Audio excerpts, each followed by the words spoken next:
రోజంతా మా అమ్మని తోబుట్టువులను చూసుకుంటూ గడుపుతున్నాను. మా ఇల్లు చాలా వేడిగా ఉంటోంది. నేను పని చేయలేనని నా క్లయింట్లకు చెప్పడానికి కూడా నా ఫోన్కి ఛార్జింగ్ లేదు. ఫోన్ ఛార్జింగ్ కోసం కరెంటు ఎక్కడుందో వెతకడానికి ఒక స్నేహితురాలతో కలిసి వెళ్తున్నా. ఇప్పుడు క్యూబాలో ఇది పరిస్థితి.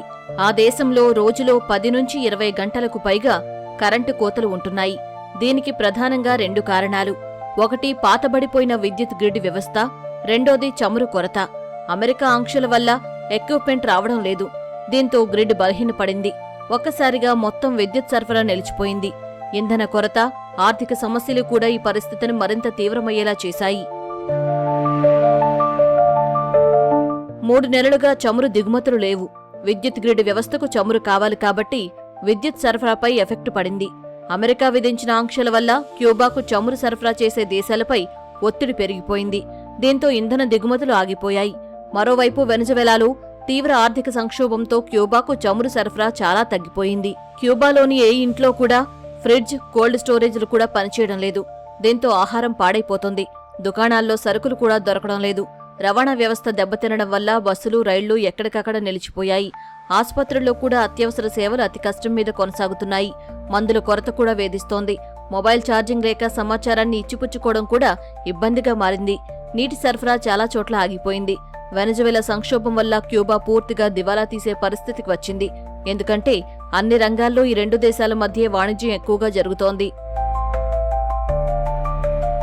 రష్యా సేనతో సన్నిహితంగా ఉండే క్యూబాను అమెరికా ఎప్పటినుంచో తన ఆధిపత్యంలోకి తీసుకోవాలనుకుంటోంది. ఇప్పుడు క్యూబా ఆర్థికంగా తీవ్ర కష్టాల్లో ఉండగా ఆ దిశగా అమెరికా పావులు కదుపుతోంది. క్యూబాను స్వాధీనం చేసుకుంటామని ట్రంప్ కూడా అన్నారంటే పరిస్థితులు అర్థం చేసుకోవచ్చు. I do believe I'll be having the honor of taking Cuba. That'd be good. That's a big honor. Taking Cuba. Taking Cuba in some form, yeah. Taking Cuba. I mean, whether I free it, take it, I think I could do anything I want with it. You want to know the truth? They're very... ఇదే విషయంపై Cuba సంతతి వ్యక్తి, America విదేశాంగ మంత్రి Marco Rubio ఇలా స్పందించారు. The embargo's tied to political change on the island.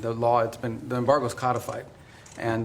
But the bottom line is their economy doesn't work. It's a non-functional economy. It's an economy that has survived.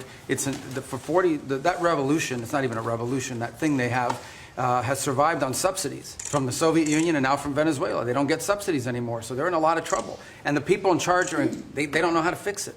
So they have to get new people in charge. Trump చేసిన takeover వ్యాఖ్యలను Cuba అధ్యక్షుడు మిగ్యాజ్ canal తీవ్రంగా ఖండించారు. తమ దేశ స్వాతంత్ర్యాన్ని కాపాడుకోవడమే తమ లక్ష్యమని స్పష్టం చేశారు. 2 దేశాల మధ్య కొన్ని అంశాలపై చర్చలు పరస్పర గౌరవంతోనే జరుగుతున్నాయని, ఎలాంటి ఒత్తిడి లేదని వివరించారు.